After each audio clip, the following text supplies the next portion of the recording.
Guys welcome back to our channel science lovers. इस video में हम रिवाइज करने जा रहे हैं क्लास 10th के साइंस का लास्ट चैप्टर जो है हमारा मैनेजमेंट ऑफ नेचुरल रिसोर्सेज। इस चैप्टर को हम पूरा रिवाइज करेंगे हमारे हैंड रिटन नोट्स के साथ। इन नोट्स के लिंक मैं आपको डिस्क्रिप्शन में दे दूंगा ताकि आप वहां से नेट डाउनलोड करके अपने रिविजन कर सकें। So let's get started.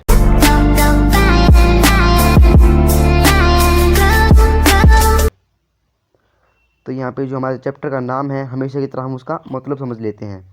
हमारे चैप्टर का नाम है मैनेजमेंट ऑफ नेचुरल रिसोर्सेज। और यहाँ पे हम पहले नेचुरल रिसोर्सेज का मीनिंग देखेंगे। नेचुरल रिसोर्सेज क्या होते हैं?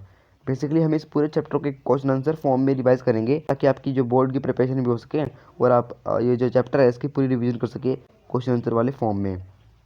तो the resources which we obtain from nature are called natural resources. आपकी कुछ ऐसी चीज़ें जो हमारी यूज़फुल हो और जो नेचर से मिलती हो, इनकी कुछ ऐसी नेचर से मिलती हुई यूज़फुल चीज़ें, जैसे for example air, soil, water, would etcetera. ये सब चीज़ें जो है ये हमें नेचर से मिलती है और ये हमें काफ़ी यूज़फुल होती हैं। एयर जो है, एयर हमें सांस लेने की मदद करती है। एयर ना हो तो ऑक्सीजन भी नहीं होगी और हम ज़िंदा नहीं रह पाएंगे। सोयल से प्लांट उगते हैं, सोयल में वो हमें ऑक्सीजन देते हैं, हम जो है सांस ले पाते हैं। और फिर वाटर से अब हमारी प्यास बुझती है और वुड से हमारा सारा कारोबार चलता है। फर्नीचर वगैरह सारा वुड से ऑब्टेन होता है। यानी कि ये हमारी कुछ ऐसी चीज़ें हैं जो हमें नेचर से मिलती है और ये हमें यूज़फुल होती हैं। इनको हम बोलेंगे नेचुरल रिसोर्सेज। दो टाइप के होते हैं natural resources, renewable and non renewable. Renewable मतलब कि रीन्यू, जो दोबारा, री मतलब दोबारा, न्यू मतलब नए, वो दोबारा नए बन सकते हैं, उनको हम बोलेंगे renewable.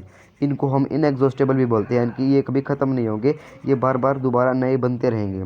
For example air, soil renewable के हमारे एग्जांपल्स हैं।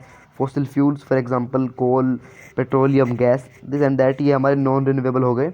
ये एक टाइम के बाद ख़त्म हो जाएंगे और ये दोबारा फॉर्म होने में काफ़ी टाइम लगाएंगे, यानी कि ये दोबारा नए नहीं बन पाएंगे, ये नॉन रिन्यूएबल हैं। इनको हम एग्जॉस्टेबल बोलते हैं। एग्जॉस्टेबल मतलब कि जो एक समय के बाद ख़त्म हो जाते हैं।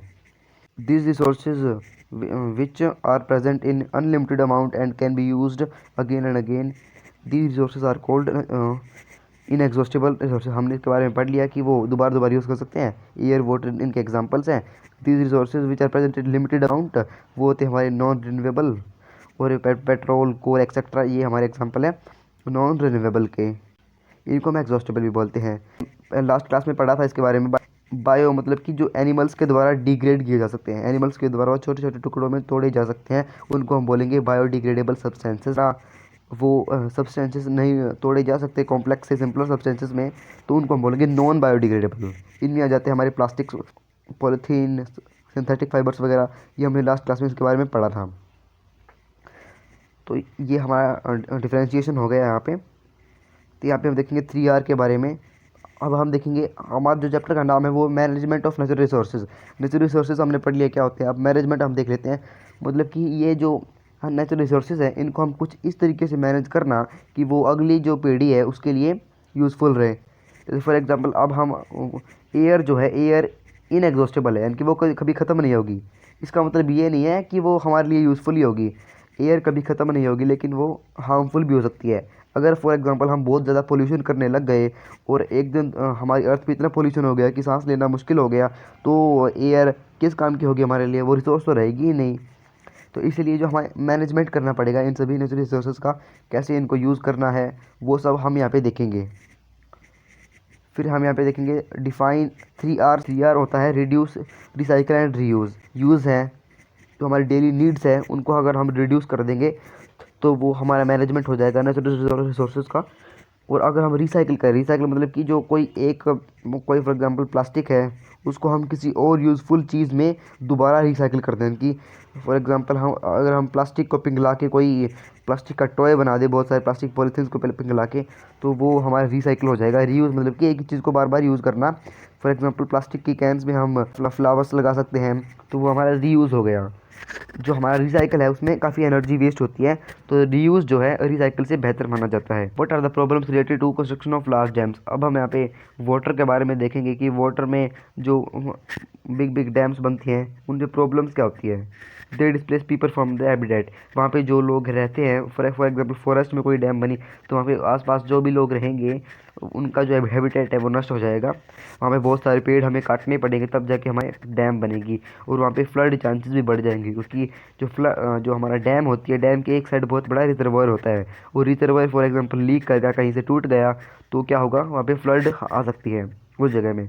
और वहाँ पे सोशियो इकोनॉमिक प्रॉब्लम भी हो सकती है, क्योंकि इसमें बहुत सारा पैसा लगता है डैम को बनाने में। और वहाँ पे जो है, अगर फॉर एग्जांपल ये हमारी नष्ट हो गई तो पूरा पैसा डूब जाएगा। तो ऐसे इकोनॉमिकल प्रॉब्लम्स भी आ सकती हैं।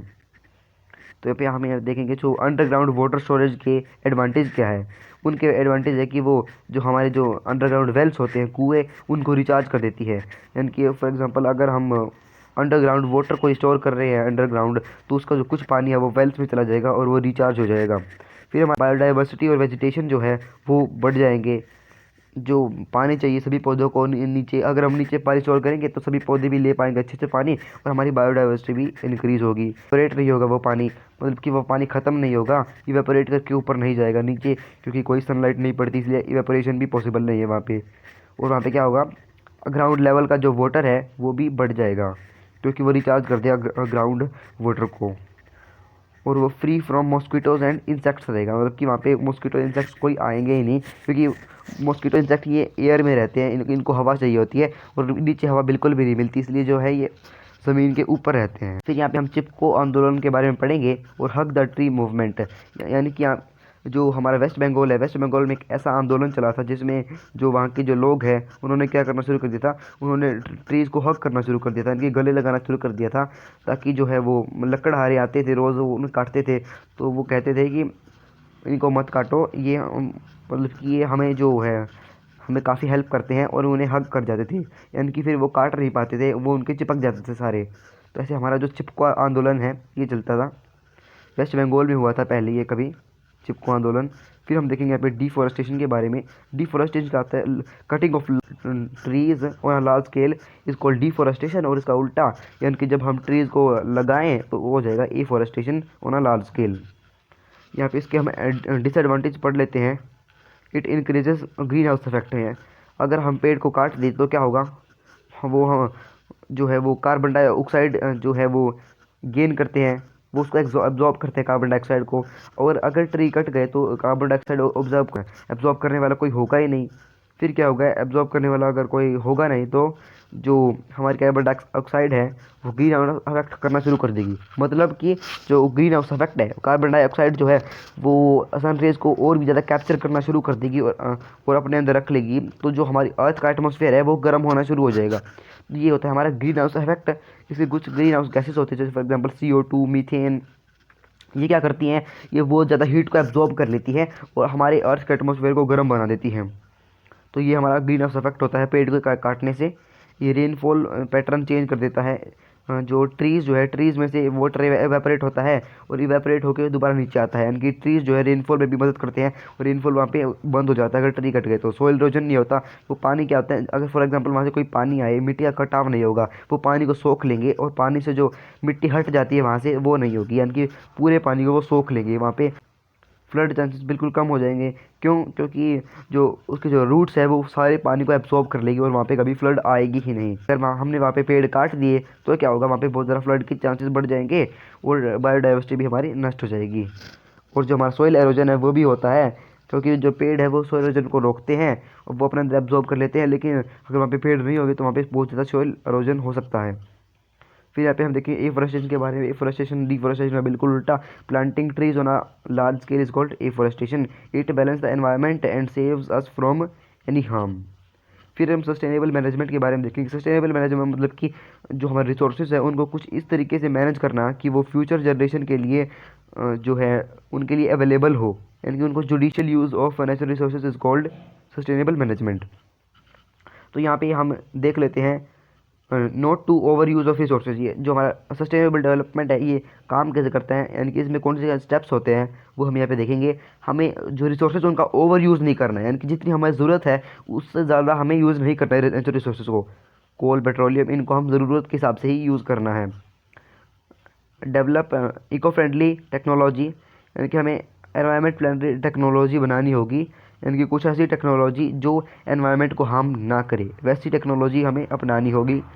Not to damage environment by causing deforestation and hunting of animals, यानी कि हमें डिफॉरेस्टेशन को कम करना होगा, इफॉरेस्टेशन को बढ़ावा देना होगा, एनिमल्स को हॉन्टिंग कम करनी पड़ेगी, यानी कि उनको जो है मारना कम करना पड़ेगा। ऐसी हमारी बायोडाइवर्सिटी बचेगी। बायोडाइवर्सिटी मतलब कि मतलब कि जो ऑर्गेनिजम्स है वो बहुत, बायो मतलब कि फर्क क्या, ऑर्गेनिजम्स, और डाइवर्सिटी मतलब कि डाइवर्स होना, बहुत ज़्यादा अलग अलग होना, यानी कि जब एनिमल्स जो है एक रीजन में बहुत ज़्यादा अलग अलग टाइप के पाते हैं, एनिमल प्लांट्स फ्लोरा फौना जो है अलग अलग टाइप के एक ही जगह पे पाते हैं, उन्हें हम बायोडाइवर्सिटी हॉटस्पॉट भी बोल देते हैं। फुल फॉर्म देख लेते हैं हम यहाँ पे, यूनाइट की देख लेते हैं, United Nation Environment Programme unite की है, और यहाँ पे INCDN की है, International Union of Conservation of Nature and Natural Resources. फिर हम यहाँ पे देखेंगे जो स्टेक होल्डर्स हैं उनके बारे में पढ़ेंगे। स्टेक होल्डर्स क्या होते हैं? स्टेक होल्डर्स होते हैं वो कोई ऐसे लोग जो किसी काम में इंटरेस्ट या फिर उसमें उसका ध्यान रखते हो, यानी कि उसके लिए उनका किसी काम में काफ़ी ज़्यादा रोल हो और उसमें उनका इंटरेस्ट है और उनका कंसर्न है उसमें। जैसे फॉर एग्जांपल अगर हम फॉरेस्ट की बात करें, फॉरेस्ट में कौन से होंगे स्टेक होल्डर्स, कि उसके जो लोग हैं वहाँ पे ट्राइबल पीपल जो उसके आसपास रहते हैं, फॉरेस्ट डिपार्टमेंट जो है जो उनका ध्यान रखती है, और वहाँ पे जो नेचर लवर्स हैं जो नेचर को लव करते हैं, कंजर्व करके रखते हैं नेचर को, वो हो गए नेचर लवर्स, वहाँ के स्टेक होल्डर्स हो गए।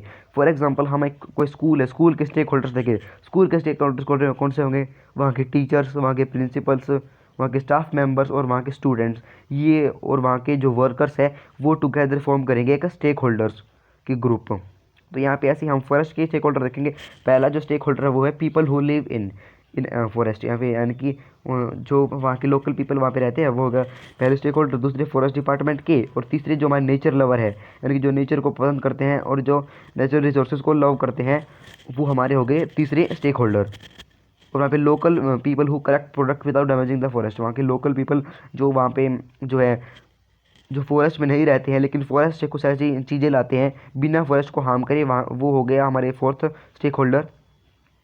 फॉरेस्ट जो है वो एनवायरनमेंट पे कैसा उनका रोल होता है वो हम देखेंगे, यानी कि फॉरेस्ट के एडवांटेजेस हम यहाँ पे देखेंगे। दे मेंटेन इकोलॉजिकल बैलेंस, वो है वो they absorb harmful rays from the sun, they maintain CO2 carbon dioxide oxygen balance, यानी कि ये सब जो है CO2 O2 का बैलेंस बनाए रखते हैं, और जो हार्मफुल रेज जो सन की है उनको एब्जॉर्ब कर लेते हैं, और वो इकोलॉजिकल बैलेंस भी बनाते हैं नेचर में। और दे रेगुलेट अर्थ टेम्परेचर को रेगुलेट करते हैं वो, क्योंकि जो कार्बन डाइऑक्साइड है, कार्बन डाइऑक्साइड को जितनी ज़्यादा बढ़ेगी उतनी ज़्यादा गर्मी होगी हमारी अर्थ पे, किसकी वजह से? ग्रीन हाउस इफेक्ट की वजह से। लेकिन वो क्या करते हैं फोटोसिंथेसिस में, वो कार्बन डाइऑक्साइड को एब्जॉर्ब करते हैं और वो जो है हमारे जो टेम्परेचर है उसको रेगुलेट करते हैं। फ्लड हमने पहले देखा था, वहाँ पे अगर बहुत सारे ट्रीज़ होंगे, ट्रीज़ के रूट्स क्या करेंगे? वाटर को बहुत ज़्यादा एब्जॉर्ब कर लेगी और वो अपने अंदर खींच लेगी, और वहाँ पे वाटर इकट्ठा होगा ही नहीं कभी भी, क्योंकि वो अंदर रूट्स उसके खींच लेंगी और वहाँ पे फ्लड आने के चांसेस होंगे ही नहीं। सोइल इरोजन को भी ये रोकता है, हमने इसके बारे में पहले पढ़ चुके हैं हम। फिर हम यहाँ पे देखेंगे जो फॉसिल फ्यूल्स है उनके हार्मफुल इफेक्ट्स क्या होते हैं। उनके हार्मफुल इफेक्ट्स बहुत सारे होते हैं। पहला रेस्पिरेटरी प्रॉब्लम्स, आई इरिटेशन, स्किन प्रॉब्लम। ये the fossil fuel produce a lot of harmful gases on combustion like CO2, SO2, NO2, they can cause respiratory problems। फिर हम यहाँ पे देखेंगे लंग्स congestion, यानी कि लंग्स की प्रॉब्लम्स भी होती है, यानी कि सांस लेने में तकलीफ़ें होती है।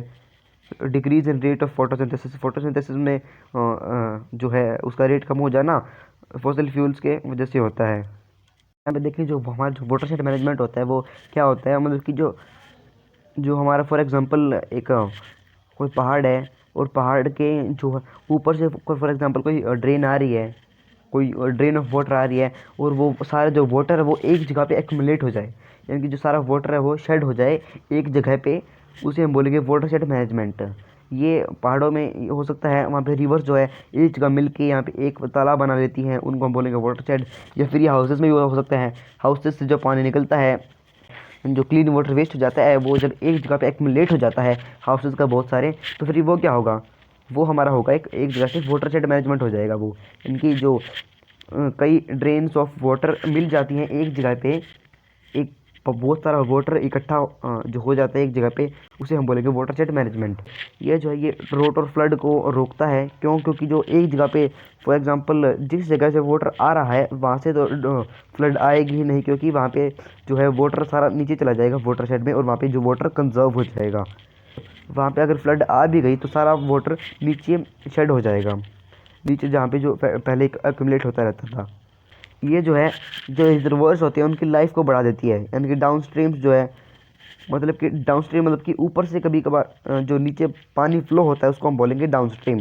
ऊपर से नीचे जो पानी फ्लो होता है उनकी लाइफ बढ़ा देती है, मतलब कि जो वो स्पीड है वो बढ़ जाती है ऊपर से नीचे डाउन स्ट्रीम जाने की, क्योंकि अगर बहुत सारा वाटर होगा तो ऑब्वियस सी बात है नीचे जो डाउन स्ट्रीम का जो स्पीड है वो ज़्यादा होगी। वो रिजर्वोर्स की लाइफ को भी बढ़ा देती है, मतलब कि रिजर्वोर में क्या होता है अगर वो रिचार्ज ना हो तो वो एक टाइम पे सूख जाता है, लेकिन इसमें नहीं होता। इसमें जो वाटर है वो काफ़ी सारी प्लेसेस से एक जगह पे एक्यूमुलेट होता है रहता है, वो रिचार्ज होता रहता है और रिजर्वोयर की लाइफ को बढ़ा देता है। और ये कंजर्व तो करता ही है वाटर को, जो है ये वाटर शेड मैनेजमेंट वाटर को वेस्ट नहीं होने देता। ये through out the year crops को जो है वाटर देने में काम आता है, यानी कि हम पूरे साल क्रॉप्स को पानी दे सकते हैं। क्यों? क्योंकि हम वहाँ पे वाटर का कंजर्वेशन कर रहे हैं और हमें वाटर जो है किसी भी टाइम में हमें मिल सकता है वाटर। इनके वाटर की कंजर्वेशन से जो है हम पूरे साल खेती कर सकते हैं और वहाँ पे पानी दे सकते हैं। तो ये था हमारे इस चैप्टर में। तो यहाँ पे आप इस वीडियो को लाइक करना बिल्कुल भी मत भूलिएगा, और आप हमारे चैनल पे नया है तो इसको सब्सक्राइब ज़रूर कर दीजिएगा। Thanks for watching.